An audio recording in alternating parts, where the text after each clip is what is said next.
這10年來做過的事，能令你無悔驕傲嗎？那時候你所相信的事，沒有被動搖吧？對象和緣分已出現，成就也還算不賴嗎？旅途上你增添了經歷，又有樣稜角消失嗎？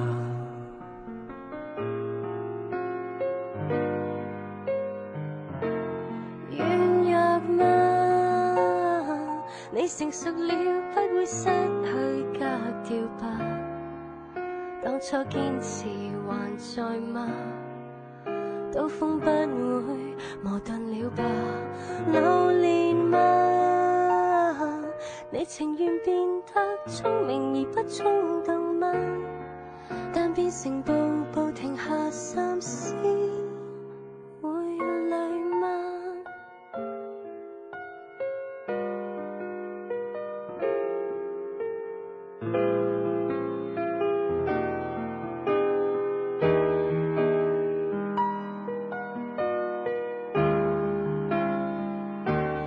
快樂嗎？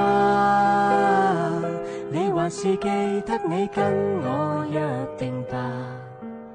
區區幾場成敗裏，應該不至麻木了吧？快樂嗎？你忘掉理想，只能忙於生活嗎？別太自由，10年後至想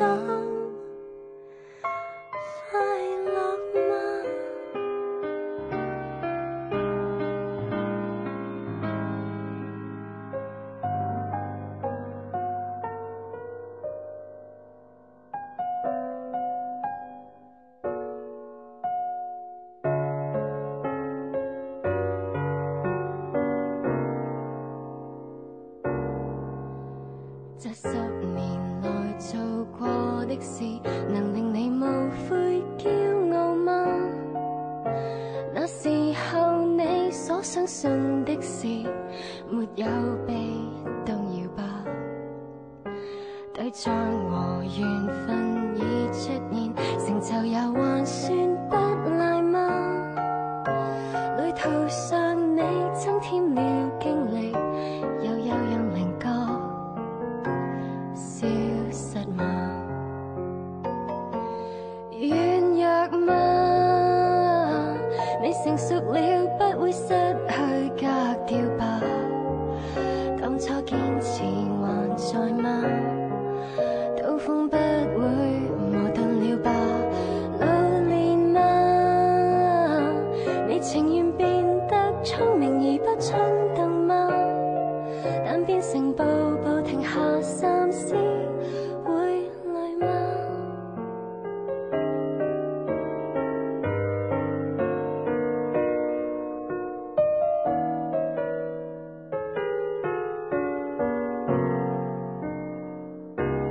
快樂嗎？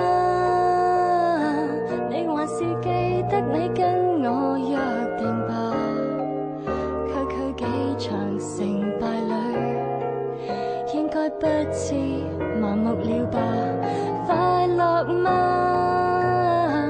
你忘掉理想，只能忙於生活嗎？別太自由，10年後只想快樂嗎？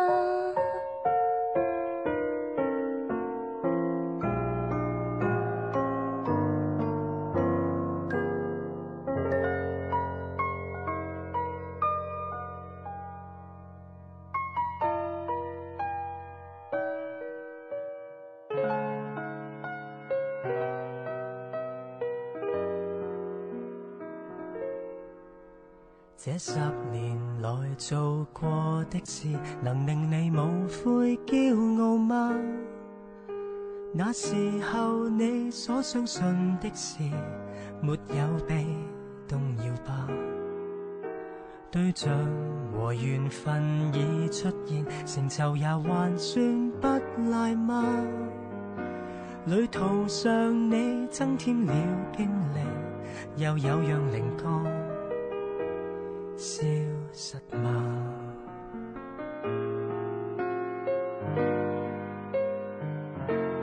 軟弱嗎？你成熟了，不會失去格調吧？當初堅持還在嗎？刀鋒不會磨鈍了吧？老練嗎？你情願變得聰明而不衝動嗎？但變成步步停下三思，會累嗎？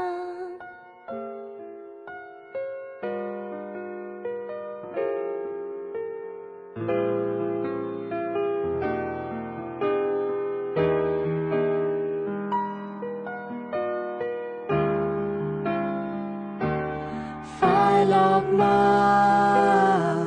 你還是記得你跟我約定吧？區區幾場成敗裏，應該不至麻木了吧？快樂嗎？你忘掉理想，只能忙於生活嗎？別太自由，10年後至想。